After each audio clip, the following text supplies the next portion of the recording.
ایھا آمنوا اتقوا اللہ حق تقاتہ، اے ایمان والو اللہ سے ڈرو جیسا کہ ڈرنے کا حق ہے، جیسا ڈرنے کو کہا گیا ہے ویسے ڈرو۔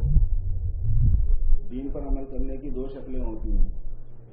ایک شکل یہ ہوتی ہے کہ آدمی دین پر اپنی فہم کے اعتبار سے عمل کرے، اور دوسری شکل یہ ہوتی ہے کہ جیسے کہا گیا ہے ویسے ڈرے، ویسے عمل کرے۔ اگر کسی کے گھر میں ہول ہو، اس کو ونڈو بنانا چاہتا ہو، تو ایک شکل یہ ہوتی ہے کہ جیسے ہول ہے ویسے گلاس لگایا جائے، پھنسایا جائے، اور ایک شکل یہ ہوتی ہے کہ گلاس کا فریم بنا کے اس کے مطابق ہول کر کے اس کو فٹ کیا جائے۔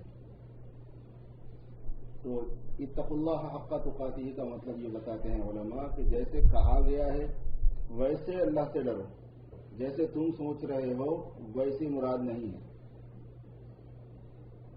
اور اللہ سے ڈرنا میرے بھائیوں یہ دو چیزوں میں دو اعتبارات سے ہوتا ہے، ایک اللہ کو ماننے کے اعتبار سے، عقیدوں کے اعتبار سے، اور ایک اللہ تبارک و تعالیٰ کی بندگی کے اعتبار سے۔ عقیدوں کے اعتبار سے جو ماننا ہوتا ہے اس کا نام ایمان ہوتا ہے، بندگی کے اعتبار سے جو ماننا ہوتا ہے اس کا نام اعمال صالحہ ہوتے ہیں۔ اس وقت امت مسلمہ میں جس محنت کی سب سے زیادہ ضرورت ہے وہ ایمان کی محنت کی ہے، کہ اللہ تبارک و تعالیٰ کی بڑائی، اللہ کی عظمت، اللہ کی قدرت، اللہ کی حکمت، اللہ کا علم، اللہ کی ربوبیت، اللہ کی حفاظت، یہ مسلمانوں کے ذہن میں، ہم میں سے ہر ایک کے ذہن میں اس طرح غالب ہو کہ وہ ہمارے سارے افعال میں اس کا اثر ظاہر ہو رہا ہو۔ یہ اللہ تعالیٰ پالنے والے ہیں، اللہ تعالیٰ مسبب الاسباب ہیں، اسباب نہیں ہیں پھر بھی سبب پیدا کر دے سکتے ہیں۔ اللہ تبارک و تعالیٰ سبب کے ہوتے ہوئے کام بنا سکتے ہیں، سبب کے ہوتے ہوئے کام نہیں بنا سکتے ہیں، سبب کے نہیں ہوتے ہوئے بھی کام بنا سکتے ہیں۔ اللہ پاک قادر مطلق ہے، ان کی قدرت میں کوئی لمٹ نہیں ہے، کوئی قید نہیں ہے۔ اللہ تبارک و تعالیٰ ہی ہمارے بچوں کے پالنے والے ہیں، اللہ ہی ہماری بیویوں کو پالنے والے ہیں، اللہ ہی ہمارے کاروبار کے پالنے والے ہیں، اللہ پاک ہی ہمارے جاب کے بھی رب ہیں، اللہ ہمارے بھی رب ہیں اور ہماری جابوں کے بھی رب اللہ پاک ہی، ہماری دکانوں کے رب اللہ پاک ہیں۔ ہم دکان کو نہیں پالتے، ہمیں بھی اللہ ہی پالتا ہے، دکان کو بھی اللہ ہی پالتا ہے، ہمیں بھی اللہ ہی پالتا ہے، کاروبار اور بزنس کو بھی اللہ ہی پالتا ہے، ہمارے بیوی بچوں کو اللہ پالتا ہے، اور حفاظت بھی اللہ پاک ہی کی طرف سے۔ صبح اور شام 10 فرشتوں کے ذریعے سے اللہ پاک اس انسان کی حفاظت فرماتے ہیں۔ حدیث شریف میں آتا ہے کہ اگر اللہ تبارک و تعالیٰ انسان کی حفاظت نہ کرے فرشتوں سے تو کوئی انسان تھوڑی دیر بھی زندہ نہیں رہ سکتا، جنات اور شیاطین اس کو ہلاک کر ڈالتے، جنات اور شیاطین اس کو ہلاک کر ڈالتے اگر اللہ پاک کی طرف سے بندے کی حفاظت نہ ہوتی فرشتوں کے ذریعے سے۔ اللہ ہی حفاظت فرماتے ہیں، اور جب اللہ پاک حفاظت کرنے پر آتے ہیں تو کسی بھی چیز کے ذریعے سے حفاظت کر لیتے ہیں، اور جب اللہ تعالیٰ پکڑنے پر آتے ہیں، ہلاک کرنے پر آتے ہیں تو کسی بھی چیز سے ہلاک کر لیتے ہیں۔ جب حفاظت کرنے پر آئے تو انبیاء کے امام کی حفاظت فرمائی کس سے؟ انبیاء کے امام کی حفاظت فرمائی مکڑی کے جالے سے۔ بڑی طاقت، چھوٹی طاقت، بڑی شخصیت، چھوٹی شخصیت، بڑے مینز اور اسباب، چھوٹے مینز، یہ چیزوں کی کوئی حیثیت اللہ کے پاس نہیں ہے۔ وما یعلم جنود ربک الا هو، تیرے رب کے لشکر کو کوئی نہیں جانتا، وہی جانتا ہے۔ وہ کسی کو بھی حفاظت کا سبب بنا دے، وہ کسی کو بھی ہلاکت کا سبب بنا دے۔ جب وہ پالنے پر آتے ہیں تو ان کو اسباب کی ضرورت نہیں ہے، بغیر اسباب کے بھی پال دیں۔ جب وہ نہیں پالنے پر آتے ہیں تو سارے اسباب ہونے کے باوجود بھی بندہ پال نہیں سکتا ہے۔ انہوں نے ہر ایک کی تقدیر بنائی ہے، ہر ایک کا مقدر بنایا ہے، اور ہر ایک کے لیے اللہ تبارک و تعالیٰ نے حالات بنائے ہیں۔ اللہ تبارک و تعالیٰ کی عادت شریفہ یہ ہے کہ اللہ تبارک و تعالیٰ نے اس دنیا کو کچھ ایسے ڈیزائن کیا ہے، ایسے بنایا ہے کہ یہاں ہر آدمی کے لیے کچھ تکلیف کی باتیں پیش آنی ضروری ہیں اور کچھ خوشی کی باتیں پیش آنی ضروری ہیں۔ ہر انسان کا مقدر ہے، کیونکہ یہ امتحان کی جگہ ہے، اور امتحان لیا جائے گا تکلیف سے بھی اور امتحان لیا جائے گا نعمت سے بھی۔ مالدار کی، غریب کی، امیر کی، حاکم کی، محکوم کی، امریکن کی، افریقن کی، انڈیا، پاکستان، بنگلہ دیش، بوسنیا، کوسووا، وہاں کے رہنے والے کی، رشین، چائنا، چائنیز کی، کسی کو ایکسیپشن نہیں ہے اس میں۔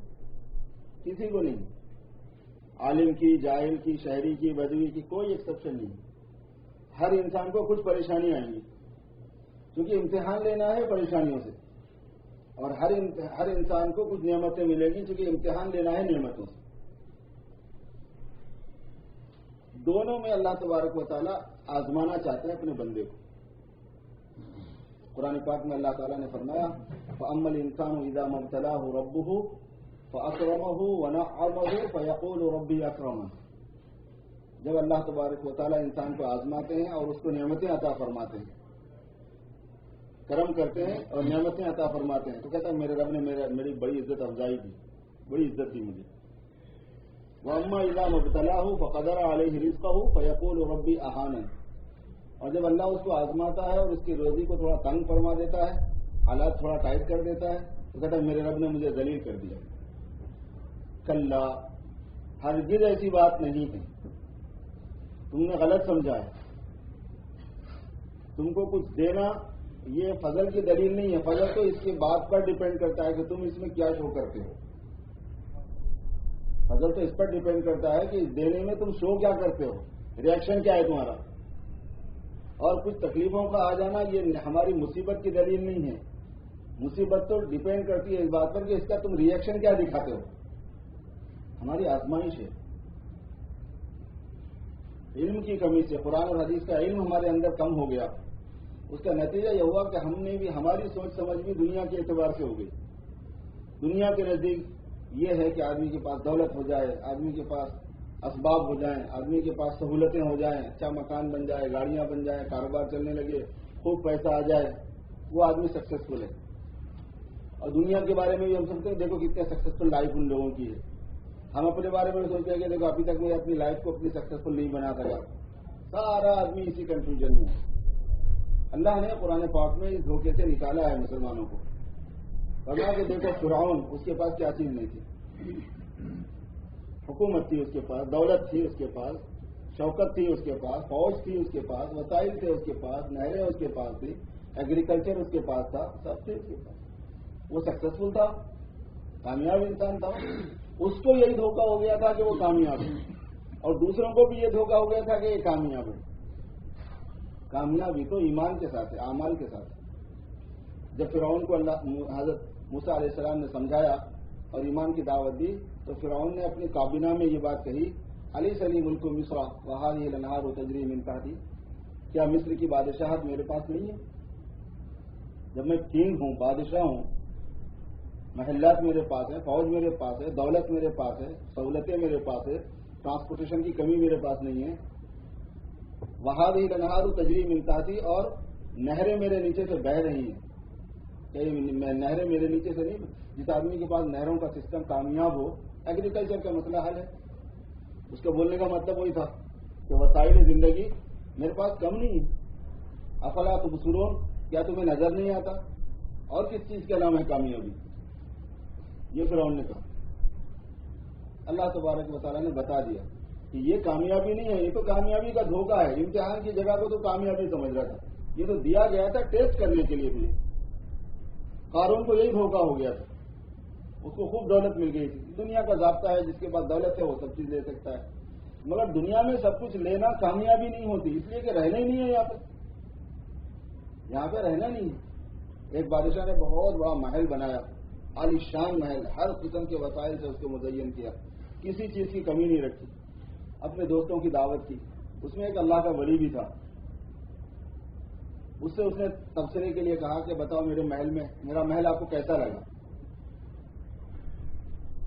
بالا خانے ہیں، دیوان خانے ہیں، دالان ہیں، لیونگ رومز ہیں، یعنی ایک سے ایک ہر قسم کی چیزیں ہیں، فرنیچر ہے، ڈیکوریشن ہے، فانوس لگے ہوئے ہیں، کسی چیز کی کمی نہیں. پوچھا بتاؤ میرا محل کیسا لگا؟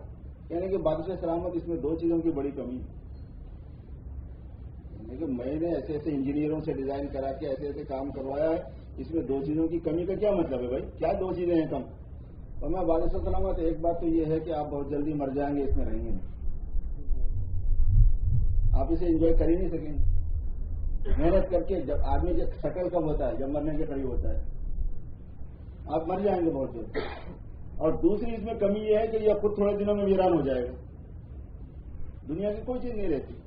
دیکھو بادشاہوں کے محلات، نوابوں کے بڑی بڑی دیوڑیاں ہماری آنکھوں کے سامنے ہیں، سب کھنڈرات ہیں، لو بول رہے ہیں، ایسے ہی ہوگا.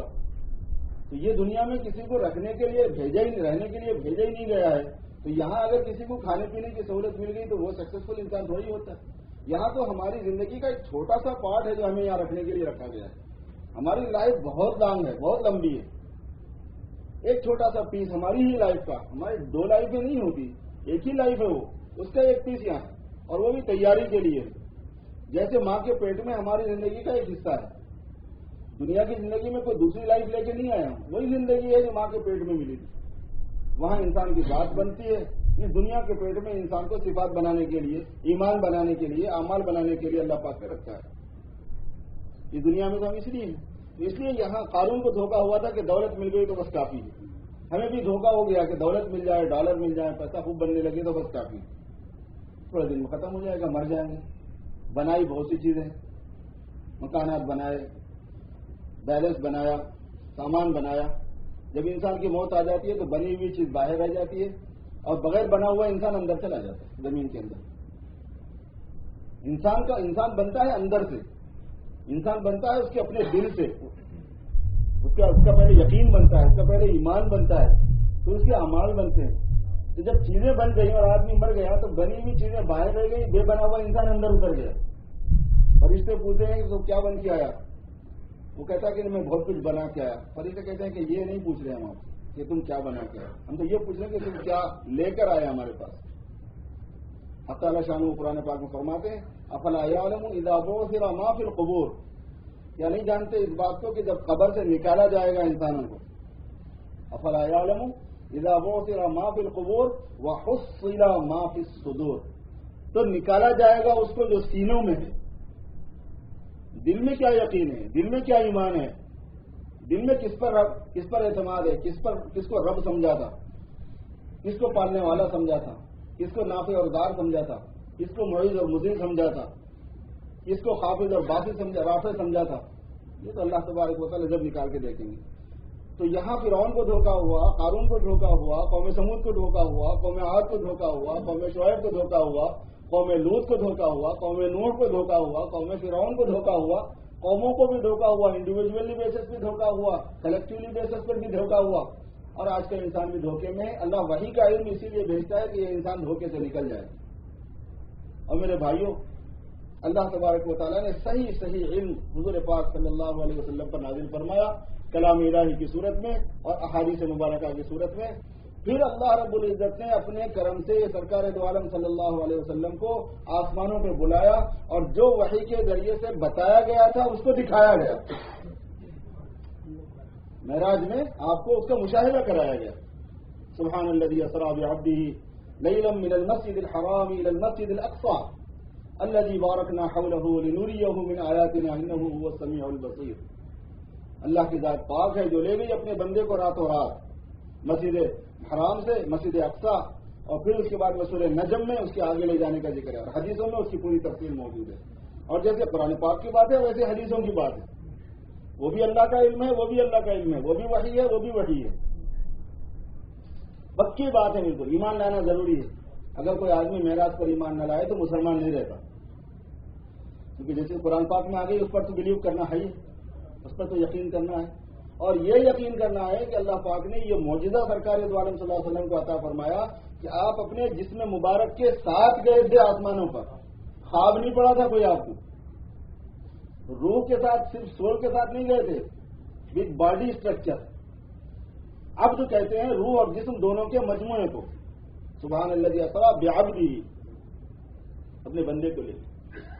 اور پاک ہے اللہ پاک. پاک ہے تو کیوں فرمایا؟ پاک ہے اس بات سے کہ اللہ تبارک و تعالیٰ نہیں لے جا سکتا، ویسی بات نہیں ہے. اللہ کی قدرت ایسی نہیں ہے کہ اس پہ آپ کوئی لمٹ لگائیں. اللہ پاک اس سے پاک ہے، وہ پاک ذات ہے، اس میں کوئی عیب نہیں ہے. اگر نہ لے جا سکتا اللہ پاک تو وہ عیب ہوتا. اگر اللہ کو لے جانے کی قدرت نہ ہوتی ایسا کرنے کی تو وہ عیب دار ہو جاتا. اسے فرمایا اللہ کوئی عیب والا نہیں ہے، قدرت والا اللہ ہے. اور لے گئے کس کو؟ اپنے بندے کو لے گئے. اور بندہ روح اور جسم کے مجموعے کو کہا جاتا ہے. اور بندہ کہا گیا تاکہ لوگوں کو خدا ہونے کا عقیدہ نہ ہو جائے. کیونکہ جب ایسے کمالات سامنے آتے ہیں تو لوگ الہ بنا لیتے ہیں. جیسے عیسیٰ علیہ السلام کے کمالات سامنے آئے تو لوگوں نے خدا کا بیٹا بنا دیا، کیونکہ ان کے پاس ایسی چیزیں اللہ پاک نے عطا فرمائی، ان کو ایسے معجزے دیے. پھونک مارتے تھے زندگی آ جاتی تھی، ہاتھ پھیر دیتے تھے بیمار اچھا ہو جاتا تھا، خبر پہ کھڑے ہو کے کہتے تھے خون بھیج دے اللہ، وہ کھڑا ہو جاتا تھا. ایک مرتبہ حضرت یافس کے غالباً خبر پہ پہنچ گئے حضرت نوح علیہ السلام کے بیٹے کی، اسے کہا خون بھیج دے اللہ، وہ باہر آ گئے. کہنے کی قیامت آ گئی کیا؟ کہنے کہ نہیں قیامت تو نہیں ہے، آپ کون ہیں؟ تو کہنے کہ میں نوح کا بیٹا ہوں. حضرت نوح علیہ السلام کے 4 بیٹے مسلمان ہیں کنعان کو چھوڑ کے، اور پوری دنیا میں ان 4 بیٹوں کی ہی اولاد ہے اور کچھ نہیں. پوری دنیا میں اولاد نوح ہی ہے یہ پوری کی پوری، اور وہ 4 بیٹوں کی اولاد ہے. ان میں سے ایک زندہ ہو گئے تھے خبر سے عیسیٰ علیہ السلام کے معجزے سے. ان کو پتا نہیں تھا کہ عیسیٰ علیہ السلام کو کہ یہ نوح علیہ السلام کا بیٹا. کہنے کہ معذرت چاہتا ہوں، میں تو حالات دکھانا تھا، مجھے معجزہ دکھانا تھا، اس لیے میں نے ایسا کر دیا. پھر وہ چلے گئے قبر میں، تو اللہ کا بیٹا بنا دیا. تو جب لوگوں کو یہ پتا چلے گا کہ آسمان میں گئے تھے سرکار دو عالم صلی اللہ علیہ وسلم، تو لوگ کو پتا نہیں کیا بنا لے، اللہ ہی بنا لے، انہیں کی پوجا شروع کر دے. حالانکہ نبی آتے ہیں سارے انسانوں کو مخلوق کی پوجا سے ہٹا کے، مخلوق کی عبادت سے ہٹا کے، مخلوق کو سجدہ کرنے سے ہٹا کے اللہ تبارک و تعالیٰ کے ساتھ جوڑنے کے لیے، کہ ہر انسان کو اللہ کی معرفت ہو جائے اور وہ اپنے اللہ کی عبادت کرنے والا، اپنے اللہ کے لیے سرنڈر ہو جانے والا، اپنے اللہ کے لیے مسلمان بننے والا ہو جائے. مسلمان کے معنی آتے ہیں سرنڈر ہو کے رہنا، سر تسلیم خم ہے جو مزاج یار میں آئے، اپنی گردن جھکا دینا، بات ماننا. ابراہیم علیہ السلام کو اللہ نے کہا اذ قال له ربه اسلم قال اسلمت لرب العالمین، اسلام لے آؤ. کیا مطلب؟ میں کچھ کہوں گا مان لینا. کہنے کہ مان لیا. اسلمت لرب العالمین، مان لیا. بیوی کو لے آ کے وہاں چھوڑ دو، کہنے کہ ٹھیک ہے مان لیا. تم چلے جاؤ، کہنے کہ ٹھیک ہے مان لیا. بچے کو کاٹ دو، کہنے کہ ٹھیک ہے مان لیا. یہ تھا اسلام. ہم مسلمان ہیں، یہی مطلب میں مسلمان ہیں، لیکن ہم بھول گئے، مسلم کے میننگ بھول گئے. تو اللہ تبارک و تعالیٰ نے حضور صلی اللہ علیہ وسلم کو یہ معراج کا معجزہ عطا فرمایا کہ آپ بنفس نفیس بیت الحرام سے بیت المقدس تشریف لے گئے، مکہ مکرمہ سے حتیم سے بیت المقدس، وہاں آپ نے امامت فرمائی سارے نبیوں کی، سب سے تعارف ہوا، خطبہ ہوا، ہر ایک نے اپنا اپنا تعارف کرایا، حضور پاک صلی اللہ علیہ وسلم کی تعریف کی، آپ صلی اللہ علیہ وسلم نے تعارف کرایا اپنا.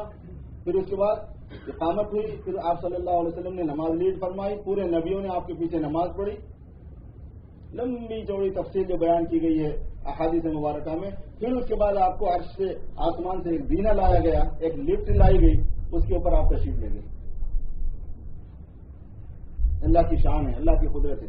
پہلے آسمان پہ گئے، دوسرے آسمان پہ گئے، تیسرے پہ گئے، چوتھے پہ گئے، 5ویں پہ گئے، 6 پہ گئے، 7ویں پہ گئے، عرش پر گئے، سدرۃ المنتہا پر گئے، اس سے بھی آگے گئے. وہاں گئے جہاں جبرائیل نہیں جا سکتے تھے. جب سدرۃ المنتہا سے آگے تخت رفرف آپ کے لیے لایا گیا اور آپ کو بیٹھنے کے لیے کہا گیا کہ یہاں لفٹ نہیں جائے گی، یہاں یہ تخت جائے گا اب اس سے آگے، تو جبرائیل علیہ السلام رخصت کرنے لگے. تو حضرت جبرائیل علیہ السلام سے حضور نے فرمایا کہ ایسے موقع پر ایک خلیل دوسرے خلیل سے کہیں جدائی اختیار کرتا ہے، اب مجھے آپ تنہا بھیج رہے ہو. انہوں نے فرمایا کہ کیا کریں، مجبوری، یہ آپ کا مقام ہے، یہ ہمارا نہیں. اور اگر میں تھوڑا سا بھی جگہ سے آگے بڑھوں گا تو جل جاؤں گا. اگر یکسر منہ یا برتر پرم فروغ تجلی بسودت پرم، اگر ایک بال کے برابر اس سے آگے میں جاتا ہوں تو تجلی کی فروغ سے میں جل جاؤں گا. یہ آپ کا حوصلہ ہے محمد صلی اللہ علیہ وسلم. آپ صلی اللہ علیہ وسلم اس سے آگے 70,000 حجابات کو پار کرتے ہوئے تشریف لے گئے. اللہ پاک سے ملاقات ہوئی، باتیں ہوئی، اللہ کا دیدار ہوا. حضرت ابن عباس کی تحقیق یہی ہے کہ اللہ پاک کا دیدار بھی ہوا اور باتیں ہوئی. اور پھر اللہ تبارک و تعالیٰ نے جنت اور جہنم کی سیر کرا دی، جہنم دکھا دی، جنت کی سیر کرا دی. اعمال کا جو ریزلٹ ہے وہ آپ نے ڈیٹیل سے دیکھا، ہر عمل کا ریزلٹ آپ نے دیکھا. نماز نہیں پڑھنے والے کو جو سزا دی جاتی ہے، آخر دی جاتی ہے سزا یا نہیں دی جاتی؟ دی جاتی ہے تو کیا دی جاتی ہے؟ حرام کھانے والے کو سزا دی جاتی ہے یا نہیں دی جاتی؟ اگر دی جاتی ہے تو کیا دی جاتی ہے؟ یتیم کا مال ہڑپ کرنے والے کو سزا دی جاتی ہے یا نہیں دی جاتی؟ اگر دی جاتی ہے تو کیا دی جاتی ہے؟ کتنا فساد کرنے والوں کو سزا دی جاتی ہے یا نہیں دی جاتی؟ دی جاتی ہے تو کیا دی جاتی؟ جو کچھ وحی کے ذریعے سے اللہ کے رسول صلی اللہ علیہ وسلم کو اللہ پاک نے بتایا تھا، سرکار دو عالم صلی اللہ علیہ وسلم نے اپنی آنکھوں سے دیکھ لی. بتا بھی دیا اور دیکھ بھی لیا، اب ہمارا کیا علم ہے، ہمارا کیا مشاہدہ ہے؟ اس لیے ہم لوگ ایمان لاتے ہیں سرکار صلی اللہ علیہ وسلم۔ جو آپ نے فرمایا وہ حق ہے، جیسے آپ نے فرمایا ویسے ہی ہوگا۔ اسی وجہ سے ایمان کی بنیاد غیب پر ہے، انسین پر ہے، ہم نہیں دیکھے، ہم نے جنت نہیں دیکھی، ہم نے جہنم نہیں دیکھا، ہم نے صراط نہیں دیکھی، ہم اعمال کے رزلٹ کو نہیں جانتے، ہم قبر کی زندگی کو نہیں جانتے، ہم مرنے کے بعد کے حالات کو نہیں جانتے، مگر ہمارے دیکھے ہوئے سے زیادہ یقین ہے اس بات پر، اس لیے کہ جناب رسول اللہ صلی اللہ علیہ وسلم نے ہمیں بتایا ہے۔ ہم ایمان لاتے ہیں اپنے سرکار پر، وہ الصادق المصدوق ہیں، وہ الصادق الامین ہیں، وہ سید الاولین والآخرین ہیں۔ اللہ پاک نے آپ کو سید ولد آدم بنایا ہے، اللہ پاک نے آپ کو صاحب مقام محمود بنایا ہے، آپ کو اللہ پاک نے شفاعت کبریٰ کا مقام دیا ہے، آپ کو اللہ پاک نے ساقی کوثر بنایا ہے، آپ کو اللہ پاک نے شافع محشر بنایا ہے، آپ کو اللہ پاک نے سب اولین اور آخرین کا سردار بنایا ہے۔ ایسے نبی کی ہم امت ہے، ہم آپ پر ایمان لاتے ہیں، جو آپ نے فرمایا وہ حق ہے، جیسے عقیدہ رکھنا ہے ویسے رکھیں گے، جیسے عمل کرنا ہے ویسے کریں گے، جیسے زندگی گزارنی ہے ویسے زندگی گزاریں گے۔ اس یقین کو اپنے دل میں بٹھا لینے کا نام ایمان ہوتا ہے میرے دوست۔ یہ جتنا مضبوط ہوگا ہماری زندگی کی ڈگر اتنی صحیح ہو جائے گی۔ سرکار نے فرمایا بالکل پکی بات ہے، یہ آپ نے فرمایا یہ حق ہے۔ سب کو غیر مسلموں کو، زمانے کے غیر مسلموں کو یہ یقین ہوتا تھا کہ جب حضور نے فرما دیا تو بس ایسے ہی ہوگا، اور سب چیزوں میں ہے یہ بات، ایسے کچھ چیزوں میں ہے کچھ میں نہیں، سب میں جو حضور نے فرما دیا ویسے ہی ہوگا۔ سب جانتے ہیں عمر رضی اللہ تعالیٰ عنہ کے واقعے کو، جس وقت اللہ پاک نے کسریٰ کے خزانے فتح فرمائے تو اس کی دولت بھی آئی، اس کا مال غنیمت بھی آیا۔ حضرت عمر کے سامنے ان کی فہرست پیش کی گئی کہ یہ سامان آیا ہے۔ حضرت عمر نے دیکھا اور فرمایا کہ یہ صحیح نہیں ہے، اس کو دوبارہ ترتیب دو۔ انہوں نے کہا کہ آپ نے خود دیکھا کہ نہیں؟ میں نے نہیں دیکھا، وہ تو مال غنیمت ہے، کون سا مال ملا کون سا نہیں ملا کیا سمجھ؟ کہیں گے نہیں یہ غلط ہے۔ پھر دوسری مرتبہ دیکھا، دوسرے دن کہنے گے ہاں یہ صحیح ہو سکتا ہے، بات بولے کہ یہ صحیح ہو۔ اور میں کل کیوں انکار کر دیا تھا آپ نے، آج کیوں اقرار کر لیا؟ فرمایا کہ حضور پاک صلی اللہ علیہ وسلم نے یہ بتایا تھا کہ جب کسریٰ کے خزانے آئیں گے تو کسریٰ کے کنگن بھی آئیں گے سونے کے، اور سراقہ کو پہنا کے دیکھا جائے گا کہ بادشاہ جب یہ پہنتا ہے تو کیسا لگتا ہے۔ میں نے کل کی فہرست میں دیکھا تو اس میں کنگن نہیں تھے، سونے کے کنگن کا ذکر نہیں تھا۔ میں نے یقین کر لیا کہ سب کچھ ہو سکتا ہے، اللہ کے نبی کی بات غلط نہیں ہو سکتی۔ جب آج فہرست آ گئی تو اس میں دیکھا کہ ہے، لوگوں نے کہا کہ وہ چکی کے پارٹ کے نیچے آ گئے تھے دونوں، جب اس کو الگ کر کے دیکھا گیا ایک چیز کو تو پھر اس کے اندر یہ دو نکلے۔ ایسا یقین تھا صاحب، جو آپ نے نماز کے بارے میں فرمایا، جو آپ نے روزے کے بارے میں فرمایا، جو آپ نے زکوٰۃ کے بارے میں فرمایا، جو آپ نے حج کے بارے میں فرمایا، جو آپ نے حلال غذا کے بارے میں فرمایا، جو آپ نے حرام غذا کے بارے میں فرمایا، جو آپ نے دین کی محنت کے بارے میں فرمایا۔ آپ نے فرمایا کہ اگر تم دین کی محنت کرو گے تو خدا کی مدد تمہارے ساتھ رہے گی، اگر تم دین کی محنت نہیں کرو گے تو خدا تم پر دشمن مسلط کرے گا، بے رحم دشمن مسلط کرے گا، اور دشمن کے تسلط کو ہٹائے گا نہیں جب تک کہ تم دین کی محنت پہ واپس نہیں آؤ۔ کچھ بھی کر لے امت، کچھ بھی کر لے، نبی کی بات ہے یہ، ہمارا تو بلیف ہے۔ آپ نے فرمایا ہوا ہے انتم علی بینۃ من ربکم ما لم تظہر فیکم سکرتان، سکرۃ الجہل و سکرۃ حب الدنیا، فإذا ظهرت فيكم سكرة الجهل وسكرة حب الدنيا فلا تأمرون بالمعروف ولا تنهون عن المنكر فإذا انسلط الله عليكم العدو ولا ينزعنكم حتى ترجعوا أو كما قال عليه الصلاة والسلام۔ آپ نے فرما دیا ہو، اس لیے میرے بھائیوں کہیں ہوں، امارت میں ہوں کہ غربت میں ہوں، کماتے ہوں کہ نہ کماتے ہوں، جاب پر ہوں کہ جاب لیس ہوں، لیگل ہوں کہ انلیگل ہوں، پیپر اپنے پاس ہوں یا نہ ہو، سیٹل ہوں یا سیٹل نہ ہو، امریکہ میں رہتے ہوں یا کسی اور دیش میں کسی اور کنٹری میں رہتے ہوں، پالنے والے اللہ ہیں، اور ہمیں اصل چیز جو حاصل کرنے کی ہے وہ ایمان اور اعمال صالحہ ہیں۔ کامیابی اس پر ملے گی، دنیا کی چیز پر کامیابی نہیں ہے، یہ تو امتحان کی جگہ ہے، ٹیسٹ کی جگہ ہے، ایگزامینیشن ہال ہے، یہ پورا ورلڈ ایگزامینیشن ہال ہے انسان کا۔ کس چیز سے؟ نعمتوں سے اور مصیبتوں سے۔ نعمت انہ واضحک وابکا، وہی ہنساتا ہے، وہی رلاتا ہے، وہی خوش کرتا ہے، وہی غمگین کرتا ہے۔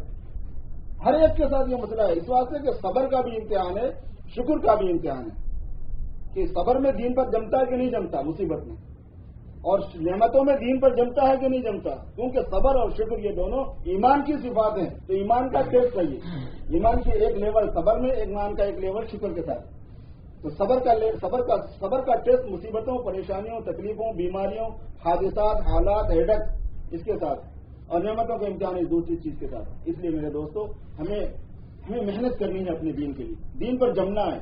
دین پر جمتا ہے آدمی دین کی محنت سے, دین کی قربانی سے. دین پر جمتا ہے دین کی محنت سے. محنت کریں گے دین کے لیے تو انشاءاللہ انوائرمنٹ بنے گا, ماحول بنے گا, اور اس سے ہمیں دین پر چلنا آسان ہوگا, ہماری نسلوں کو دین پر چلنا آسان ہوگا, اور قیامت تک کے آنے والی ہماری نسلوں کے اندر دین کی حفاظت کی شکلیں اللہ پاک پیدا فرمائے گا. اللہ پاک مجھے اور آپ کو سب عمل کی توفیق عطا فرمائے گا.